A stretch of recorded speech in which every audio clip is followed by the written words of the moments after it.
स्वच्छता मोदी लेके चल रहे हैं। नमस्कार, मैं हूं शिवनाथ झा, आर्यावर्त इंडियनेशन.com के YouTube चैनल खतरन से। भारत की सड़कों से भारत की कहानियां। नोएडा अथॉरिटी और उत्तर प्रदेश के मुख्यमंत्री आदित्यनाथ योगी, ये दोनों बहुत ही ज़्यादा धन्यवाद के पात्र हैं कि उन्होंने रामनाथ गोयनका के जो भारतीय पत्रकारिता में उनका योगदान है, उस योगदान को मद्देनज़र कम से कम इस 3 किलोमीटर का जो लंबाई में सड़क है, इस सड़क को रामनाथ गोयनका के नाम से समर्पित किया। लेकिन यहीं पे बिहार के मुख्यमंत्री नीतीश कुमार पिछड़ गए, क्योंकि रामनाथ गोयनका का जन्म दरभंगा में है। बहुत कम लोग जानते होंगे आज भी, चाहे भारत के कोई भी पत्रकार या इंडियन एक्सप्रेस में काम करने वाले पत्रकार भी शायद यह नहीं जानते होंगे कि रामनाथ गोयनका का जन्म दरभंगा में है। रामनाथ गोयनका आज जिंदा होते तो शायद 119 साल के होते।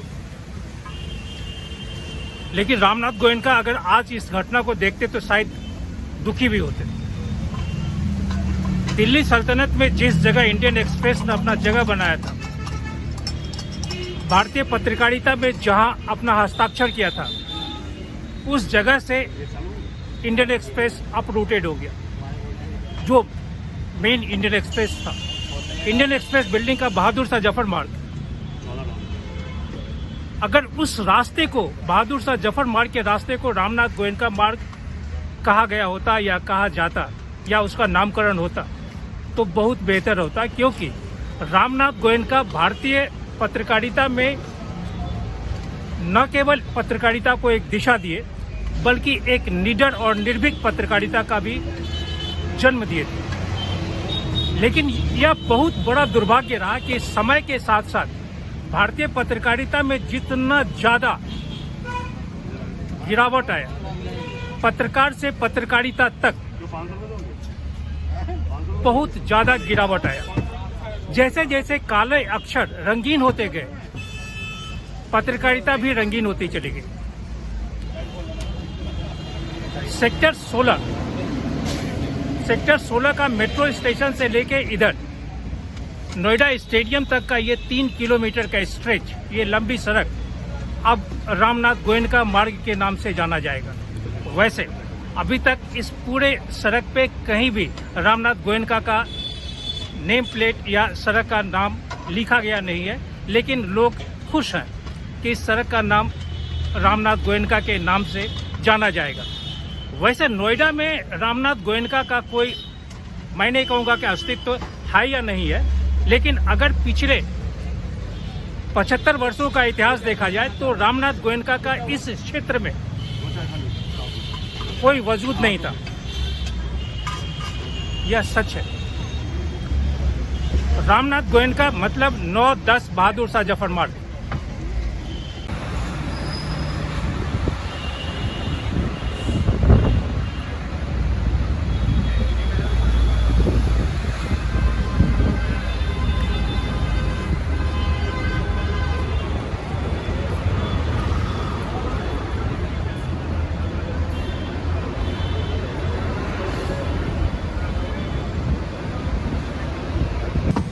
नब्बे के दशक में मैं इंडियन एक्सप्रेस का रिपोर्टर था। बहादुर शाह जफर मार्ग 9-10। उन दिनों रामनाथ गोयनका साहब के बारे में जितनी भी बातें, खासकर जोसेफ मलियाकन एक ऐसे व्यक्ति हैं, एक ऐसा रिपोर्टर हम लोग के समय भी रहे हैं, जिन्होंने दिल्ली राइट, जब इंदिरा गांधी का असैसिनेशन हुआ था और पूरी दिल्ली जल रही थी, उस समय वह अकेला व्यक्ति था जो रिपोर्टिंग किया था इंडियन एक्सप्रेस में। सुप्रीम कोर्ट में जो पिटीशन फाइल हुआ था उसमें जोसेफ मलियाकन का नाम था, और जोसेफ मलियाकन सुप्रीम कोर्ट के उस जजमेंट का एक हिस्सा आज भी है।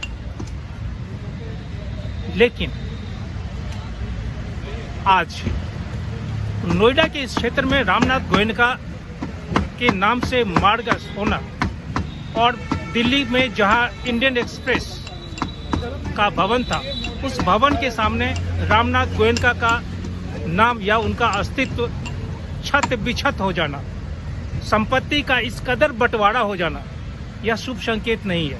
यह पारिवारिक बात हो सकती है, लेकिन जो एम्परर, जो एक्सप्रेस, जो रामनाथ गोयनका का नाम बहादुर शाह जफर मार्ग में था, वह नोएडा में कभी नहीं हो सकता है।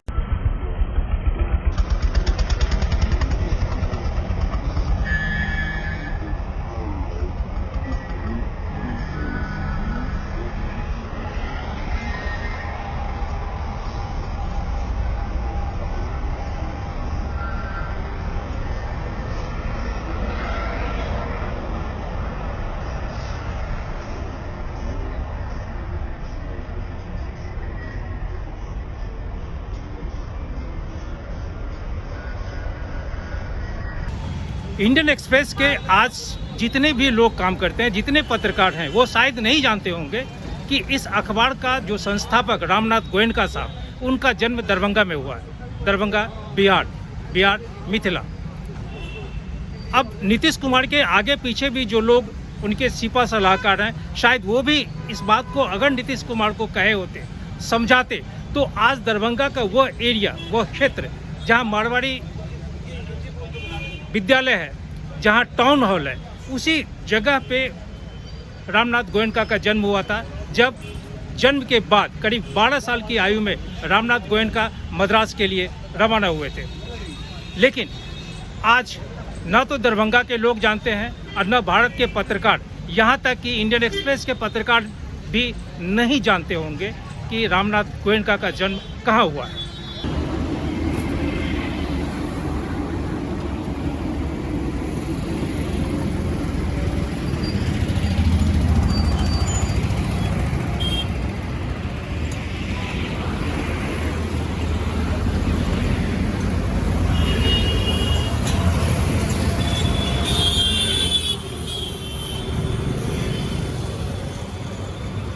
दरभंगा में उसी जगह पे जो व्यक्ति हैं, उनका नाम है विनोद बंसाली। विनोद बंसाली से जब मैं बात किया और विनोद बंसाली से कहा कि मैं शिवनाथ झा जब वहाँ रहता था दरभंगा में, अपना बचपन जहाँ गुजारा था, उस जगह के बारे में जब उन्हें बताया, तो वो बताया कि दरभंगा का कोई भी व्यक्ति, कोई भी खेलकूद से संबंधित किसी भी तरह का कोई परीक्षार्थी अगर मद्रास या महाराष्ट्र मुंबई की तरफ जाता था और यह कहता था कि वो दरभंगा से आया है, तो उनके रहने के लिए, उनके खाने के लिए, उनके घूमने के लिए, उनके जेब खर्च के लिए, हर एक चीज़ के लिए रामनाथ गोयनका आगे आते थे। मैं बहुत विश्वास के साथ कह सकता हूं कि शायद आज भारत की पत्रकारिता में, यहाँ तक कि अगर इंडियन एक्सप्रेस के मालिक भी होंगे, संपादक भी होंगे, तो शायद वो मानवता नहीं होगा जो रामनाथ गोयनका में था। मैं इंडियन एक्सप्रेस में 90 के दशक में एक रिपोर्टर था। उस ज़माने में जो भी हमारे सहकर्मी थे, वो सभी कहते थे कि जब भी किसी रिपोर्टर को गाड़ी की ज़रूरत होती थी असाइनमेंट में जाने के लिए, असाइनमेंट में समय पे पहुंचने के लिए, तो सबसे पहले वो रिपोर्टर को गाड़ी मिलता था, संपादक बाद में, मैनेजमेंट का कोई आदमी बाद में।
पत्रकारिता के इतिहास में अगर अखबार के मालिकों के बारे में बात की जाएगी तो शायद रामनाथ गोयनका एक अकेला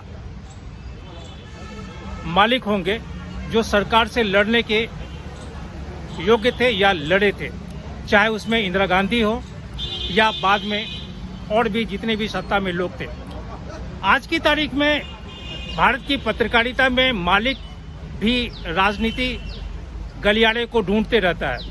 अगर पिछले 40 साल की राजनीतिक गलियारे को देखा जाए तो शायद कोई भी अखबार का मालिक, टेलीविजन का मालिक नहीं होगा जो संसद में ढुकने के लिए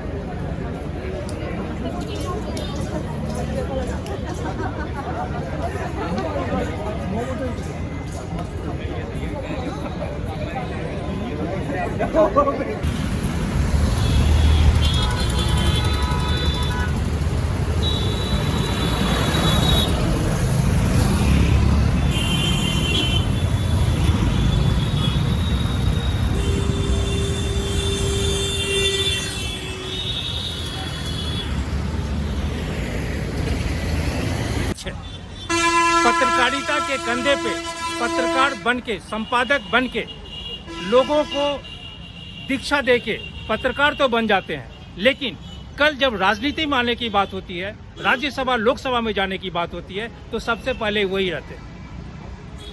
ये पत्रकारिता नहीं है, ये पत्रकारिता का एक्सप्लॉयटेशन है।